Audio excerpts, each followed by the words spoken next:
Hi, welcome to Rajesh cinemas. நான் உங்க ராஜேஷ். எல்லாருக்கும் வணக்கம்.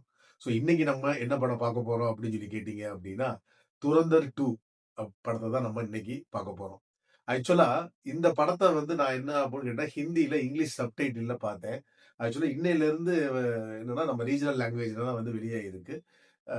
ஸோ தமிழ் டப்ல பார்க்கணும் விரும்புறவங்க பாருங்க. பட் இருந்தாலும் ஒரிஜினல் வெர்ஷனுங்கிற பார்த்தோம் அப்படின்னா, இன்னும் கொஞ்சம் நமக்கு வந்து அந்த ஒரிஜினாலிட்டியை பார்க்குற ஒரு ஃபீலிங் கிடைக்கும். ஸோ அது உங்களோட சாய்ஸ். ஸோ இப்போ இந்த படத்தோட ஒரு கதையை ஷார்ட் ரிவ்யூவா பார்த்துருவோம்.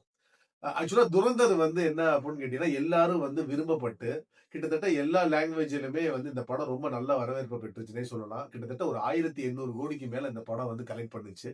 மாபெரும் வெற்றி அடைஞ்ச ஒரு படம். ஸோ கிட்டத்தட்ட ஒரு 3 மாசம் கழிச்சு துரந்தர் 2 வந்திருக்கு.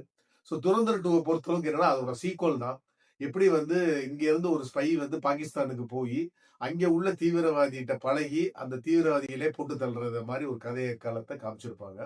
அங்க ஒரு மிகப்பெரிய ஒரு தலைவன் அவனை வந்து ஃபைனலா என்ன அப்படின்னு கேட்டீங்க அப்படின்னா போட்டு தள்ளிட்டு கராச்சியை வந்து என்ன அப்படின்னு கேட்டீங்கன்னா அவங்ககிட்ட இருந்து கைப்பற்றுறது தான் ஒரு கதையா காமிச்சிருப்பாங்க. அது முடிஞ்சிடும். அதோட ரெவெஞ்ச் பகுதியா இந்த செகண்ட் பார்ட்டை இவங்க எடுத்திருக்காங்க. இதுலயுமே என்ன அப்படின்னு கேட்டீங்க அப்படின்னா முக்கியமான ஆளை பூரா காலி பண்ற மாதிரி தான் நமக்கு காமிச்சிருக்காங்க. பட் இந்த படத்துல என்ன அப்படின்னு கேட்டா ஃபர்ஸ்ட் பார்ட்டோட செகண்ட் பார்ட்ல வந்து என்ன அப்படின்னா ரொம்ப ரத்தம் தெறிக்கக்கூடிய காட்சிகள் ரொம்ப அதிகமா இருக்கு அப்படின்னே நான் சொல்லுவேன். ரெண்டாவது வந்து இதுல கொஞ்சம் ஏன்னா கதைக்களமே நான் உங்கள்ட்ட சொல்லிட்டேன். இங்க இருந்து நம்ம இந்தியால வந்து பாகிஸ்தான் வந்து நம்ம இந்தியால உள்ள முக்கியமான பகுதிகளை வந்து அழிக்கிறதுக்கு வராங்க. ஆனா இவங்க நம்ம இந்திய ஆட்கள்ல இருந்து ஒரு ஸ்பை போய் அங்கே போய் அவங்கள காலி பண்ற மாதிரி தான் கதை. ஆனா இதுல கொஞ்சம் என்ன பண்ணிட்டாங்கன்னா செகண்ட் பார்ட்ல இடையில கொஞ்சம் வந்து என்ன அப்படின்னு கேட்டா வேற எங்கேயோ நோக்கி கதைக்களம் நகர்ந்த மாதிரி எனக்குள்ள ஒரு ஃபீலிங் இருந்துச்சு. அது நீங்க படத்தை பார்த்தாலே தெரியும். அது என்ன மாதிரி சம்பவத்துக்கு இவங்க நகர்ந்துட்டாங்க அப்படின்னு சொல்லி. திருப்பி என்ன பண்ணிட்டாங்க அப்படின்னா அந்த வேற ஒரு ட்ராக்குக்கு போய் திருப்பி பழைய மாதிரி என்ன பண்ணிட்டாங்க அப்படின்னா ஒரு தலைவனை போட்டு தள்ளுற மாதிரி இதுல காமிச்சிருக்காங்கன்னே சொல்லுவேன். இடையில அது கொஞ்சம் எனக்கு என்னமோ வந்து கொஞ்சம் லைட்டா வந்து சுத்த விட்டாங்களோ அப்படிங்கிற மாதிரி தோணுது. அதே மாதிரி இந்த படத்தை பொறுத்தளவுக்கு என்ன அப்படின்னா கிட்டத்தட்ட ஒரு 3.5 மணி நேரம் ஓடக்கூடிய இந்த படத்துல ஒரு கிட்டத்தட்ட ஒரு ஒரு 35 மினிட்ஸ் வந்து என்ன அப்படின்னு கேட்டா கொஞ்சம் ஸ்லோவா போகுது, கொஞ்சம் டல் அடிக்குது. அதை ஆனா என்ன பண்ணிடுறாங்க அப்படின்னு கேட்டா செகண்ட் பார்ட்ல அதை வந்து இறுக்கி பிடிச்சு அப்படியே கொண்டு போயிடுறாங்க நம்மள ஒரு விறுவிறுப்பான ஒரு பகுதிக்கு.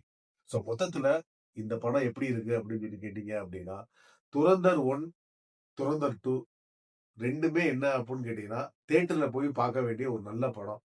துரந்தர் 1ல அதிக வைலண்ட் காட்சிகள் வந்து என்ன அப்படின்னு கேட்டா இருக்கு, ஓரளவு இருக்கும். இதுல ரொம்ப அதிகமாவே இருக்கு அப்படிங்கிறது என்னோட ஒரு கருத்து. மொத்தத்துல துரந்தர் 1 பிடிக்கும் அப்படின்னா துரந்தர் 2 நீங்க தாராளமா பார்க்கலாம். இல்ல வந்து எனக்கு வந்து என்ன அப்படின்னு கேட்டீங்க அப்படின்னா, இந்த வன்முறை காட்சிகள்லாம் அதிகமா நான் விரும்ப மாட்டேன் அப்படிங்கிறவங்களுக்கு இந்த படம் வந்து தயவு செய்து வந்து கரெக்ட்டான சாய்ஸ் கிடையாது.